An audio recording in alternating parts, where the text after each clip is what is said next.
पहले की वीडियो में बात की थी बफर सिलेक्शन गाइडलाइन। आज उसका सेकंड पार्ट है बफर सिलेक्शन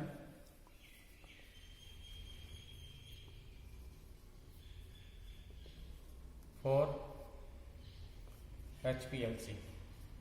मेथड डेवलपमेंट के लिए बहुत इम्पोर्टेंट रिक्वायरमेंट है कि आप कौन सा बफर चूज़ करते हैं HPLC एनालिसिस के समय, और किस टाइप का बफर जो होता है, कौन सा एनालिट आपके सबस्टेंस में प्रेजेंट है, एसिटिक एनालिट प्रेजेंट है, बेसिक एनालिट प्रेजेंट है। पिछली वीडियो में हमने बात की थी। इससे बफर विदाउट बफर की अगर आप HPLC इंस्ट्रूमेंट पे वर्क कर रहे हैं तो मोस्टली पीक टेलिंग की प्रॉब्लम्स आती है, ब्रॉड पीक की प्रॉब्लम्स आती है और पीक स्प्लिटिंग की प्रॉब्लम आती है। तो तीन प्रॉब्लम्स का मेन रीजन होता है बफर। अगर आप बफर यूज में लेंगे तो आयनाइजेशन और नॉन आयनाइजेशन फॉर्म में वो पास आउट होता है कॉलम से, और उसी से वो डिटेक्टर डिटेक्ट करके आपको रिजल्ट शो करता है। तो आज की वीडियो में बात करेंगे कि बफर कौन सा यूज ले, एनालिट का बफर सिलेक्शन या पीएच वैल्यू या पीके वैल्यू का। जो पीएच वैल्यू है और जो पीके वैल्यू है उसका क्या रिलेशन है और इसका क्या यूज है। अगर आप पीके वैल्यू है और पीएच वैल्यू से आप क्या डिसाइड करेंगे, बफर कैसे डिसाइड करेंगे, ये आज हम बात करेंगे। तो सबसे पहले जब भी आप HPLC पे काम करते हैं, HPLC इंस्ट्रूमेंट पर, तो आपका सॉल्वेंट होता है, that is the solvent means mobile face. Suppose आपका मोबाइल फेस है एस्टोनाइट्राइल एंड वाटर, वो आपका रेशियो है सपोज 60:40, ये आपका रेशियो है। अगर आपका एनालिट, अब हम ये फर्स्ट पोजीशन है आपका solvent. Method development buffer selection guide में सबसे पहले आपको ध्यान रखना है मोबाइल फेस आपका सपोज ये है। आपने कॉलम में जब उसको फ्रैक्शन कलेक्ट किया तो आपका ये फ्रैक्शन कलेक्ट करने के बाद में आपका जो रेशियो आया मोबाइल फेस का वो आया ACN एंड एस्टोनाइट्राइल एंड वाटर 60:40 का रेशियो। आप उसको रन कर रहे हो HPLC के अंदर। अब सपोज आपका एनालिट आपको देखना है, आपका जो कंपाउंड है दैट इज द कंपाउंड। जो आपका कंपाउंड है वो एक तो पोलर है या नॉन पोलर है। पोलर और नॉन पोलर का मीन्स होता है, पोलर जो सॉल्वेंट जो कंपाउंड वाटर में डिजोल्व हो जाए that is the polar. Polar means methanol में डिजोल्व हो जाए या एस्टोनाइट्राइल में डिजोल्व हो जाए that is the polar compound. Non polar compound होते हैं जो वाटर में या एस्टोनाइट्राइल में या मेथनॉल में या HPLC जो मेथनॉल है उसमें वो डिजोल्व नहीं हो, that is the non polar compound. जो वाटर में डिजोल्व नहीं होती वो, सिंपल रूप से आपको फर्स्ट ये पता होना चाहिए। सेकंड इंपॉर्टेंट है pKa वैल्यू। इस कंपाउंड का आपको pKa वैल्यू पता होना चाहिए। अगर आपका pKa जिस कंपाउंड मीन्स जिस कंपाउंड जो टारगेट कंपाउंड है, means target compound.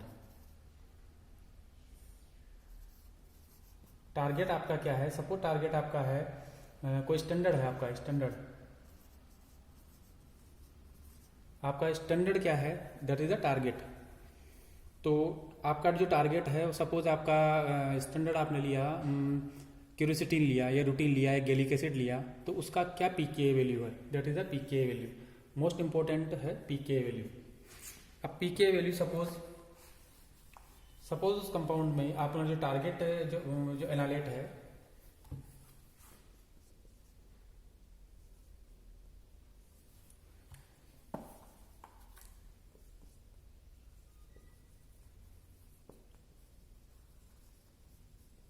Target analyte का pKa वैल्यू, टारगेट का pKa वैल्यू है सपोज आपका 5 या 7 या 8 या 4 या 3 जो भी है। सपोज आपके टारगेट एनालिट का pKa वैल्यू ये है।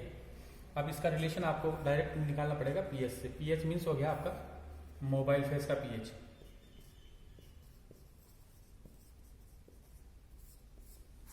तो सबसे इंपॉर्टेंट है, मैंने बताया कि आपको सबसे पहले कंपाउंड पोलर है नॉन पोलर है, दूसरा है टारगेट एनालिट का जो pKa वैल्यू कितना है, और तीसरा है मोबाइल फेस जो आपने लिया है उसका pH वैल्यू क्या है। ये सबसे इंपॉर्टेंट है। सेकंड थिंग, थर्ड चीज है आपका, सपोज आपने रिवर्स फेस चला रहे हैं, रिवर्स फेस रिवर्स फेस में क्या होता है, पोलर तो सॉल्वेंट होता है, एंड जो जो आपका जो कॉलम होता है दैट इज द जो स्टेशनरी फेस होती है, स्टेशनरी फेस होती है वो नॉन पोलर होती है। ये आपको ध्यान रखना है। रिवर्स फेस में मोस्टली यूज़ करते हैं फार्मास्यूटिकल इंडस्ट्री में, ड्रग इंडस्ट्री में, या अदर एनालिस्ट जो है या रिसर्च सेक्टर में रिवर्स फेस HPLC सिस्टम जो होता है वो यूज में आता है। तो सबसे पहले आपने क्या देखा, कोई भी कंपाउंड के एनालिसिस के समय सबसे पहले उस कंपाउंड का पोलरिटी और नॉन पोलरिटी देखा कि आपको पोलर है। फर्स्ट कंपाउंड का क्या देखना है, कंपाउंड का देखना है पहले पोलरिटी, दूसरा देखना है उसका एनालाइट पीके वैल्यू, जो टारगेट कंपाउंड टारगेट एनालाइट है, टारगेट इसका पीके वैल्यू। ये दो चीज आपने देख ली। अब आपको पीके वैल्यू, अब आपको सीधा सिंपल सा है कि आपने पीके वैल्यू अगर आपको पता है एनालाइट का, सपोज आपको पीके वैल्यू पता है और इक्वलेंट टू पीएच वैल्यू के है वो, अगर आपका पीके वैल्यू अगर आपका 6 है और पीएच वैल्यू आपका मोबाइल फेस का 5 है, अगर आपका जो एनालाइट जो टारगेट एनालाइट है उसका पीके वैल्यू 6 है और आपका मोबाइल फेस का पीएच वैल्यू है 5, अगर पीके वैल्यू अगर पीएच वैल्यू के आसपास है, बिल्कुल नजदीक है, तो प्रॉब्लम्स क्या आएगी, that will be both ionized and neutralize form. जो आपका कंपाउंड होगा that is a compound ionised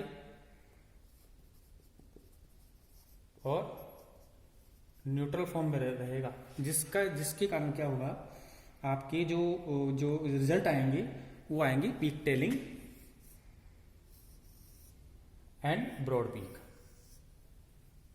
सबसे इंपॉर्टेंट रीजन है, अगर टारगेट एनालाइट का पीके वैल्यू अगर आपके मोबाइल फेस के पीएच वैल्यू के इक्विवेलेंट है तो आपके रिजल्ट में एरर शो होंगे। एरर क्या होगा, आपका पीक टेलिंग का प्रॉब्लम्स होगा या ब्रॉड पीक का प्रॉब्लम होगा, पीक स्प्लिटिंग का प्रॉब्लम हो सकता है। तो तीनों प्रॉब्लम आपको फेस करनी पड़ सकती है, क्योंकि आपका एनालाइट का पीके और जो पीएच वैल्यू है वो दोनों सिमिलर है।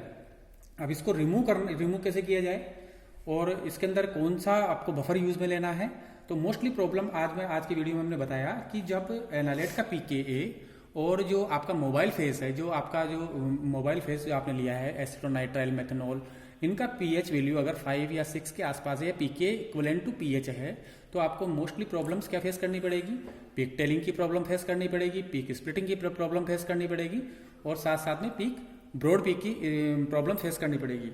तो इसका रीजन क्या है, इसका रीजन है क्योंकि एनालाइट जो एनालाइट है, टारगेट एनालाइट है, वो उस समय बहुत मतलब आयोनाइज कंडीशन में भी है और दूसरा है आपका न्यूट्रलाइज कंडीशन भी प्रेजेंट है। तो रीजन क्या होगा, ionize condition is the more polar and neutralize condition is the neutral condition.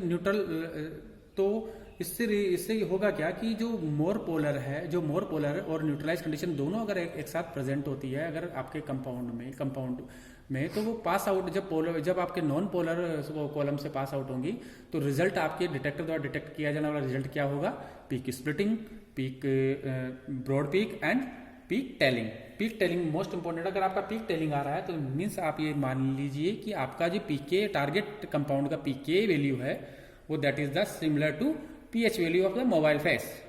तो इंपॉर्टेंट आज की वीडियो हमने देखा कि बफर सिलेक्शन गाइडलाइन पार्ट 2 के अंदर कि जब आपका पीएच वैल्यू और पीके वैल्यू अगर आपका सिमिलर होता है, अप्रोक्सली नियरली होता है, तो आपकी जो प्रॉब्लम्स आएंगी वो आएगी पीक टेलिंग का, ब्रॉड पीक का, पीक स्प्लिटिंग का।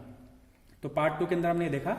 तो अगले पार्ट में बताएंगे कि इस प्रॉब्लम्स को सॉल्व कैसे किया जाए, कौन सा बफर यूज में लिया जाए, अगर एनालाइट पीके या वैल्यू अगर 3 है, अगर एसिटिक मीडिया है तो कौन सा बफर यूज में लिया जाए, बफर कैसे चूज करना चाहिए, और एनालाइट पीके वैल्यू अगर आपका बेसिक नेचर में है, पीके बी वैल्यू है, अगर उसका मान लो पीके बी वैल्यू है वो 9 है या 7 है या 8 है, तो कौन सा बफर यूज में लिया जाए, अगली वीडियो में इसकी बात करेंगे।